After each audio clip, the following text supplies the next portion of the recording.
Hello champions. तो बेटा आज हमारा dual and nature and radiation का एक अलग लेक्चर है।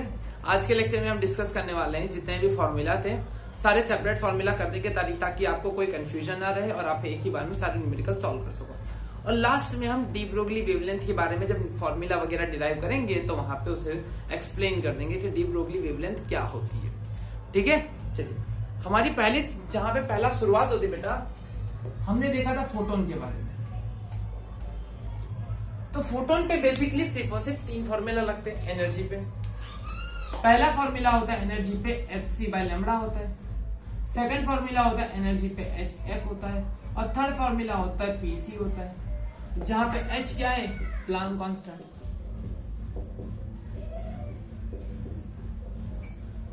जिसकी वैल्यू होती है 6.6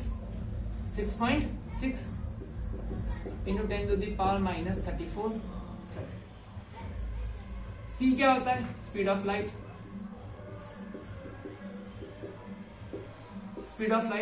जिसकी वैल्यू होती है 3 इंटू 10⁸। लैम्बडा होती है हमारी वेवलेंथ जो अलग अलग होती है। एनर्जी है ना, एनर्जी ऑफ फोटोन।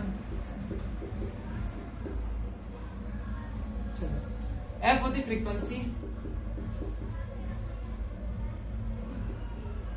P होता है मोमेंटम।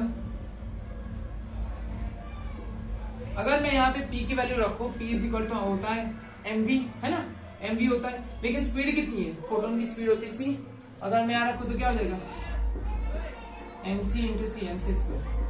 क्या ये आंसर का फॉर्मूला बन गया?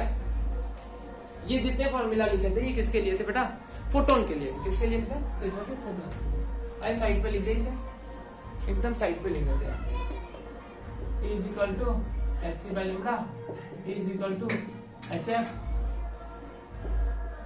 E is equal to Pc।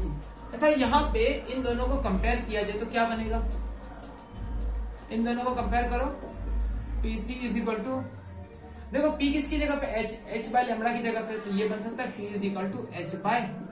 बहुत इंपॉर्टेंट बात है बेटा ये, यहीं से डी ब्रोगली वेवलेंथ निकाली जाएगी, P is equal to H/λ।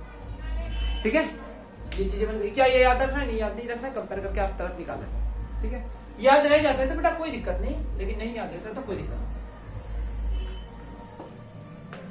ज्यादा दिमाग मत लगाना रटने के लिए।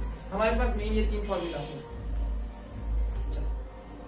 फिर हमने देखा किसी सरफेस पे आके अगर इलेक्ट्रॉन गिरता है ऐसे, सरफेस पे आके फोटोन गिरता है, ज्यादा हो रहा है, फोटोन आता है, उसके पास कुछ एनर्जी होती थी, है ना, कुछ एनर्जी होती थी, कुछ वर्क फंक्शन होता था। कुछ एनर्जी वाला इलेक्ट्रॉन आया, उसने कुछ वर्क फंक्शन किया और बची हुई एनर्जी के साथ वो बाहर गया, मतलब kinetic energy which is maximum. हम जितनी भी एनसीईआरटी ने जितनी भी एनर्जी लिख रखी है ना, वो सिर्फ और सिर्फ मैक्सिमम पॉसिबल एनर्जी के बारे में बात रखी है कि इतनी मैक्सिमम हो सकती है, जरूरी नहीं उतनी हो या ना हो, वो भी जरूरी नहीं बेटा। ठीक है ना, इन्होंने एक चीज डिस्कस की नहीं थी कभी, रेजिस्टेंस के बारे में। ठीक है ना, ई का फॉर्मूला क्या होता है, Hf। वर्क फंक्शन का हमेशा फॉर्मूला होता है Hf0, where F0 is equal to threshold frequency. F0 कितनी बेटा, थ्रेशोल्ड फ्रीक्वेंसी। काइनेटिक एनर्जी, अच्छा देखो, काइनेटिक एनर्जी दो तरीके से होती थी। या तो एक में पोटेंशियल लगा देता था अट्रैक्शन के लिए तो स्पीड बढ़ जाती थी, है ना, या तो मैंने स्टॉपिंग पोटेंशियल लगा दिया था रोकने के लिए, कंप्लीट रुक गया था, उसी काइनेटिक एनर्जी को जीरो कर दिया था, रोक दिया था सामने से। कितना वर्क किया था मैंने, eV0, है ना। अच्छा, ये फॉर्मूला कैसे बना दिखा दो, ये भी। काइनेटिक एनर्जी को मतलब इलेक्ट्रॉन को मुझे रोकना था, रोकने के लिए हमने क्या किया था, सामने से वर्क पोटेंशियल लगाया था, फोर्स लगाई थी। अच्छा, पोटेंशियल का फॉर्मूला क्या था, वर्क अपॉन चार्ज। हमने पोटेंशियल लगाया किस पे रोकने के लिए, इलेक्ट्रॉन पे। यहाँ पे कौन सा पोटेंशियल लगाया था, stopping potential, eV0 is equal to work, और जितना वर्क कर रहा था उसकी काइनेटिक एनर्जी को रोकने के लिए। और जितना अगर पॉजिटिव पोटेंशियल लगाऊंगा तो क्या, जितना वर्क करूंगा उसे खींचने के लिए, है ना, और नेगेटिव पोटेंशियल लगाऊंगा तो उसको वर्क करूंगा ताकि वापस अंदर चले जाए, निकले ही ना बाहर। ये हमेशा Hf0 होगा और ये हमेशा eV0 होगा। डन, ठीक है। ये था पूरा जो बातें थी, ये थी हम तुम्हारी फोटो इलेक्ट्रिक इफेक्ट के बारे में, जो ये बताता था कि जो फोटोन आ रहा है उसके पास मास है ना, फोटोन के पास मास है। अच्छा, अब इसके बाद जो थियोरी आई थी, है ना, थियोरी मतलब क्या हुआ था, डी ब्रोगली ने क्या कहा था, डी ब्रोगली ने कहा था कि ड्यूअल नेचर रिप्रेजेंट ऐसे कर दिया था। क्या कह दिया था कि उसके पास दोनों के पास होता है मैटर नेचर और particle nature plus wave nature. और वेव नेचर उन्होंने कैसे प्रूव किया था, अच्छा देखा जाए, देखो P is equal to H by lambda होता है, P is equal to H by lambda होता है ना, lambda is equal to H by M V हो गया, P हो गया मतलब एच बाय पी हो गया। अब P की जगह पे क्या लगा दूं बेटा, मैं एम वी लगा दूं, एम वी लगा दूं, हो गया काम, लैम्बडा मिल गया मुझे, lambda is equal to H upon M V हो गया, एम वी आ गया। ये मास इतनी वेलोसिटी से चलेगा तो वो क्या दिखाएगा बेटा, वेवलेंथ दिखाएगा।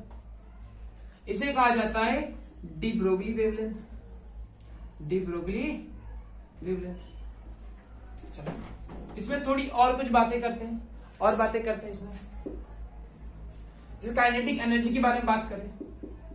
काइनेटिक एनर्जी कितनी होती है बेटा, हाफ एम वी स्क्वायर, लेकिन kinetic energy half M V square होती है, लेकिन इसका मतलब क्या, देखो दिखाता हूं। मोमेंटम का मतलब था एम बी, मोमेंटम का मतलब था एम बी।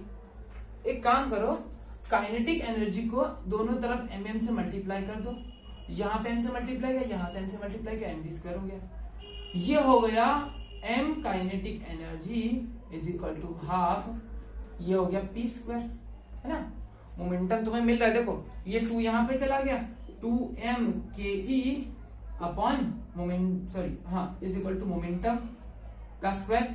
अब मोमेंटम चाहिए तो आपको क्या करना होगा, स्क्वायर रूट में डाल देना होगा, स्क्वायर रूट में 2m के ई। अच्छा मुझे बताओ के ई कितना होता था, के ई कितना होता है, पोटेंशियल जितना, है ना, तो P कितना हो गया, under square root 2me V naught.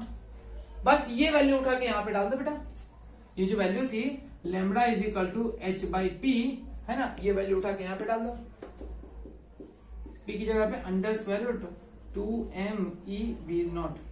अगर ये सारी वैल्यूज को आप रखोगे, है ना, ये सारी वैल्यूज को आप रखोगे तो आपका आएगा 1.227 अपॉन, है ना, under square root V naught, under square root V naught. ये वैल्यू आ जा रही थी, अब वैल्यू ये आ जा रही थी तो ठीक है, अब वैल्यू यहाँ पे आ गई, और ये किस में आएगी बेटा, आर्मस्ट्रॉन्ग में आती है, किसमें आती है बेटा, आर्मस्ट्रॉन्ग में आती है। बस इतने सारे ही फॉर्मूला थे, ये फोटोन पे, ये उस पे था, किस पे था, फोटो इलेक्ट्रिक इफेक्ट पे, और ये था de Broglie wavelength. De Broglie wavelength इतना, या ऐसे निकालो या ऐसे निकालो, खत्म। ये तो ये क्लास 10th का रिलेशन आ गया, सॉरी क्लास 9th वाला रिलेशन। यहाँ पे इसे ओवर करते हैं, ठीक है।